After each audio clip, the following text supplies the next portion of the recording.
Another type of reaction is an oxidation reduction reaction, which we abbreviate as redox.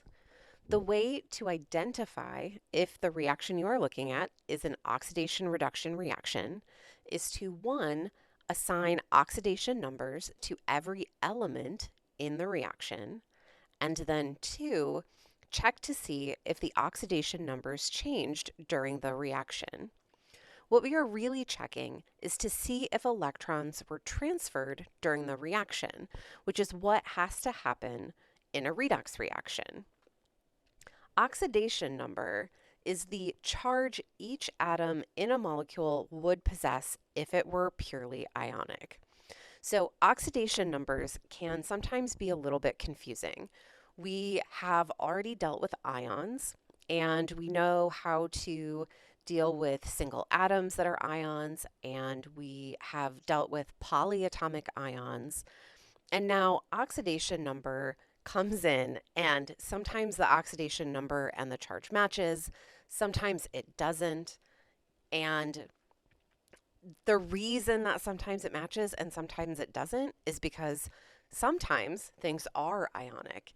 And what we're doing for oxidation number, it's kind of like we tend to call it a bookkeeping number. It's a little bit of a fake number, but essentially we are saying I must divvy up the electrons that are in this molecule. I'm going to do it by pretending that it is completely ionic, no matter what it is.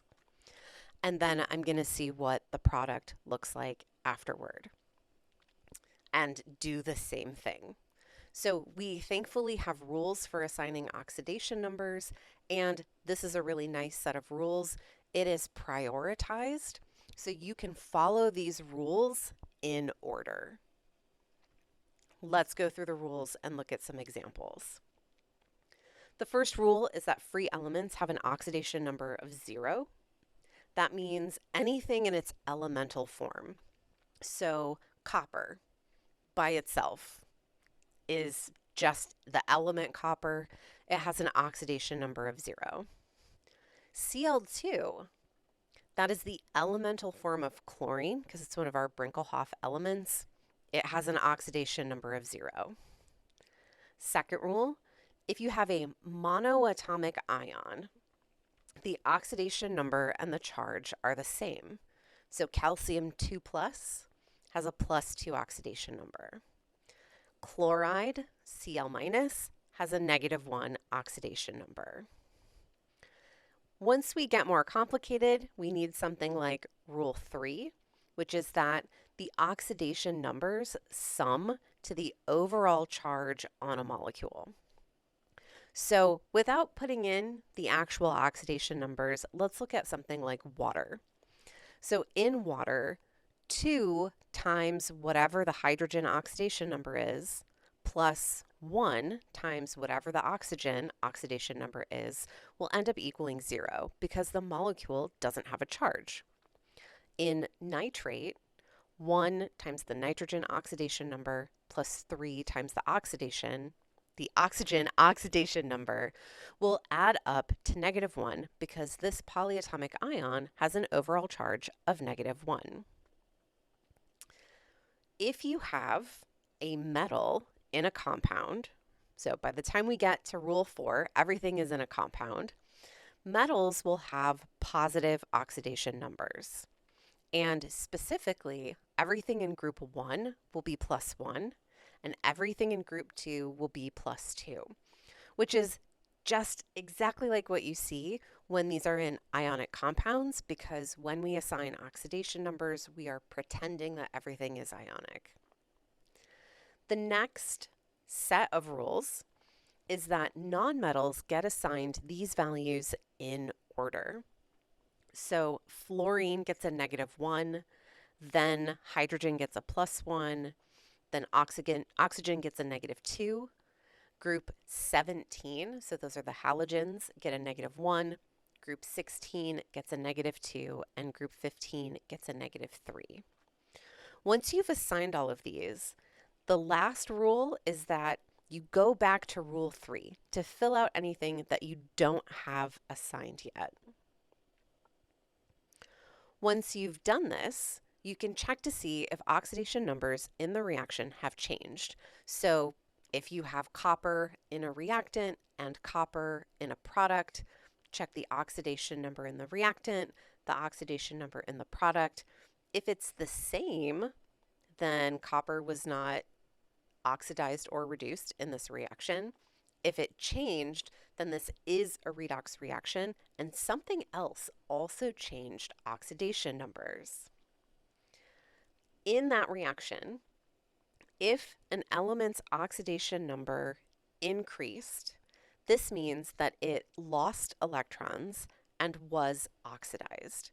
So it's an oxidation reduction reaction. Something is oxidized and something is reduced. An increase in the oxidation number means oxidation.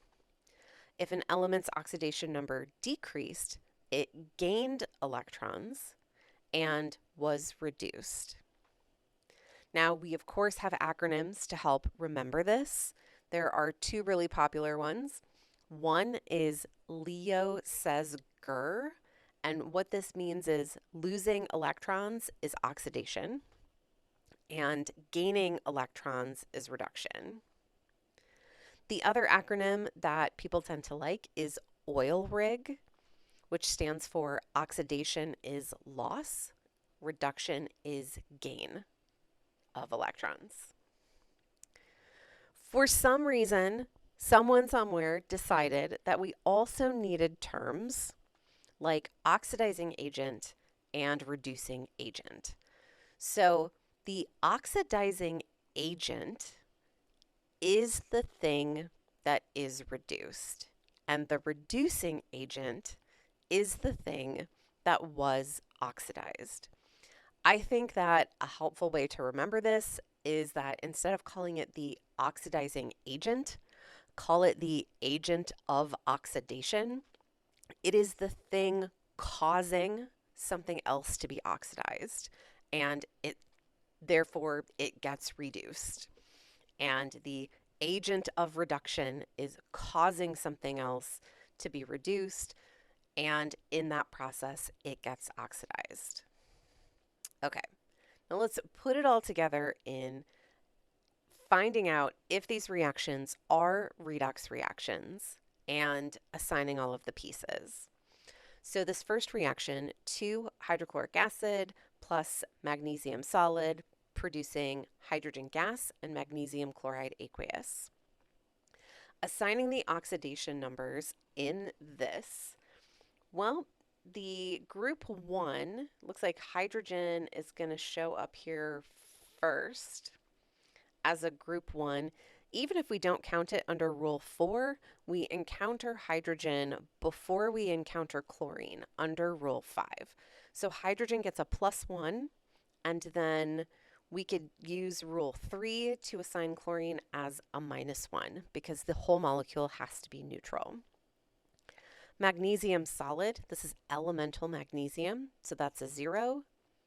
Hydrogen, this is elemental hydrogen, so that's a 0. And then magnesium chloride, so this is it is an ionic compound, so we should find actually that the oxidation numbers we assign match with what we would give them for charges as ions when they split up. So the first rule that we come to is rule 4, where it says that group 2 metals have a +2 charge, which is how my magnesium gets a +2.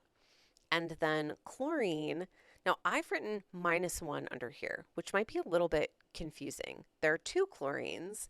You need a total -2 charge to follow rule 3 and make everything add up to 0. But the numbers that I'm writing are for each chlorine, what is the oxidation number? And when we ask this question, that's what we mean.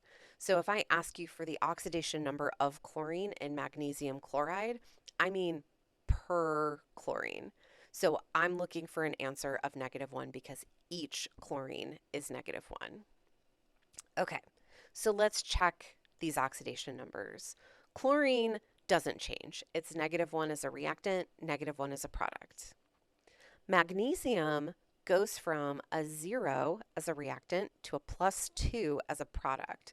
So to go from a 0 to a +2, you have to lose electrons. If we get rid of negative particles, we're left with extra positive charge.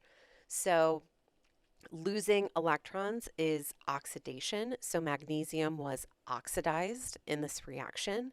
That means it was the reducing agent. And hydrogen goes from a +1 to a 0. So it gained an electron. Gaining electrons is reduction. So hydrogen was reduced, and it is the oxidizing agent. For our second example, we have hydrochloric acid reacting with silver nitrate to become nitric acid and silver chloride. Okay, so a couple of things about this reaction. Do you see nitrate? Look at where nitrate is. We have silver nitrate, and then when we have nitric acid, we still have nitrate altogether. Identifying polyatomic ions and remembering their charges will be hugely beneficial in figuring out oxidation numbers. Also, looking at this reaction, it kind of looks like hydrochloric acid and silver nitrate just swapped partners. So you might notice things like this where we're going to go through and assign the oxidation numbers to prove it, but I would guess from the outset that because this looks like it's probably just an ion exchange reaction, that it's not actually redox. But let's test it out. In hydrochloric acid, well, this is the same as in problem 1. I can assign hydrogen a +1 and chlorine a -1. In silver nitrate, so we have a couple things going on here. Silver doesn't have a rule. So it's going to be one of those assign it at the end because it's left over. And then oxygen and nitrogen, well, oxygen is going to be the first element for which I have a rule. So I know I'm going to assign it a -2, but the nitrogen may or may not end up where the rules say. And I can tell you, go from the outset, if we assign nitrogen a -3 based on the group 15 rule, we're going to end up in a bad place. So the hint that I have for you that is the absolute most helpful for things like this is to split up ionic compounds that contain polyatomic ions. Now I have, because I mean also it's split up in solution because ionic compounds split up in solution. Now I have silver with a 1+ charge, and I can assign its oxidation number as +1 because it's a monoatomic ion. Nitrate has an overall minus charge, so after assigning oxygen as -2, that means that within nitrate, the nitrogen oxidation number plus 3 times the oxygen oxidation number has to add up to -1, and we would get +5 for the nitrogen. On the product side, we would do the same thing for nitric acid. Hydrogen would end up with a +1, nitrogen would end up with a +5, and oxygen with a -2. And in silver chloride, going through my rules, well, it's ionic, so I could split it up, even though it's silver chloride. Yeah, I don't think that's soluble. I think I have it labeled as aqueous, but I'm pretty sure that it is a precipitate. Either way, silver doesn't have a rule, but we would encounter a rule for group 17 first, giving chlorine the -1 and making silver have to have a +1. So throughout this reaction, every element has the same oxidation number at the beginning and at the end. So this is not a redox reaction.